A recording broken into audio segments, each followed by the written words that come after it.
April this year, the E.Coli counts here at the Hartbay River were at times as high as 63 million.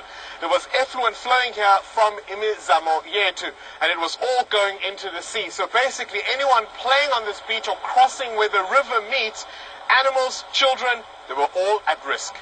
But since our story, there's been a dramatic shift in Cape Town's response to the problem.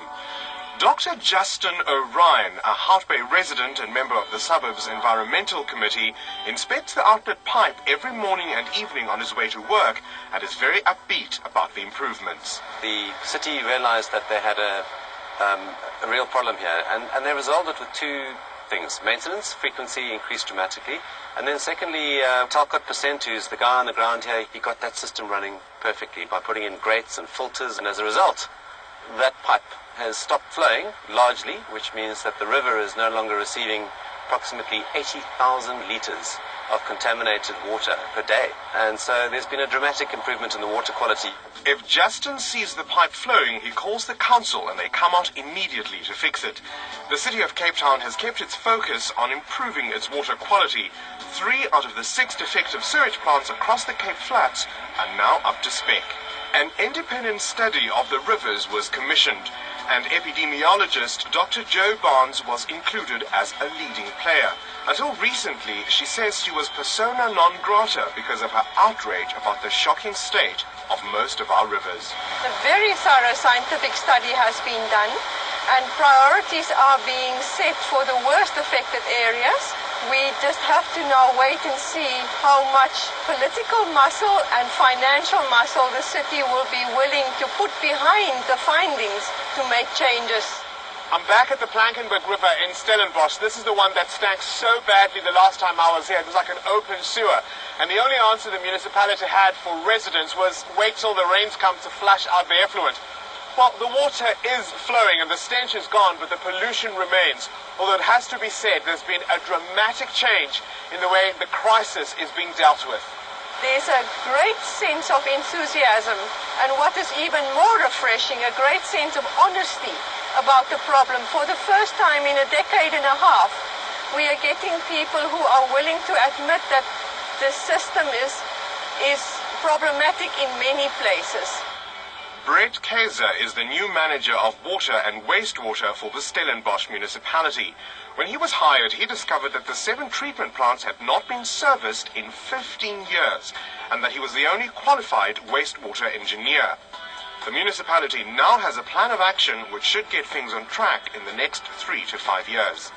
Some of the things that we have to do includes increasing our technical skill on the plants. We're also going to appoint additional staff that have the right qualifications to handle the plants. Our plants are over their design capacity, so we're physically getting in more raw sewage than we can handle. Other issues are things like looking at the river itself. We must ensure that our industries are complying with the law. We have to look at informal settlements and the type of pollution we're getting from them. Stormwater connections to our sewage. Our pump stations are a very big concern.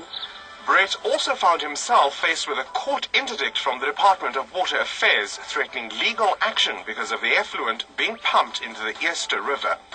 The fact that Water Affairs are at a point where they're physically going to take us to court is a kind of a wake-up call for us as municipality. The power shift in the Western Cape between the ANC and the DA hasn't helped matters. Every time it happens, senior managers get replaced, which hampers service delivery. The people with skills and knowledge and memory of the systems that they have to operate change so regularly that there was no continuity and a lot of information was lost. But there's an undertaking that the present team will stay in place for a number of years in order to effect the changes. How much the political parties will adhere to it remains to be seen. This year we've budgeted in the wastewater section alone 60 million rand. That's more than the last 10 years. So definitely there's a political will, and we have to spend around about 200 to 300 million rand to get all our plants up to where they are supposed to be according to their permits. The media focus on the shocking state of our rivers has mobilized private consultants and universities in the greater Cape Town area, and they've offered to help. This is an appalling sight. Stormwater from the Stickland industrial area draining into the Kales River. Because industry upstream does not treat its industrial waste effectively, this is the end result. But the City of Cape Town has now adopted a zero-tolerance approach. It's appointed 20 new pollution control officers who can issue spot fines of 1,000 rand. Senior Pollution Control Inspector Johan Martinez tests the stormwater, and when, surprise, surprise, he finds high levels of pollution, he then traces the culprits. In September, a company in Bellville discharging extremely high levels of metal into the system had its water disconnected and was billed 400,000 rand for the month to repair the damage to the wastewater plant. Well, there is this perception, out of sight is out of mind. Of course, we are there to bring it to their attention, to make them aware that, look, you can't get away with this, and there is actually laws in place in terms of our bylaw that we will call you to the rule, that you will become liable. This thing of just discharging or disposing of your waste, it's not on. A spot fine of 1,000 rand does not seem much of a deterrent, but fines can go as high as 800,000 rand. In the past, we never had the teeth to basically issue a spot fine to industry or to take them to court because of illegal process that had to be followed.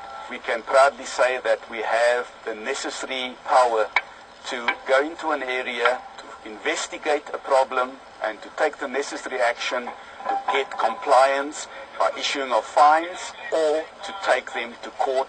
So fines are being implemented, but ultimately, unless the public takes responsibility for the disposal of personal waste and understands the difference between a storm water drain, which empties directly into our rivers, and a sewage system, which is not a rubbish dump, the outrageous pollution of our rivers and sea will continue, and swimming will remain unsafe near any rivers along our coastline, especially after heavy rain when effluent gets flushed into the sea.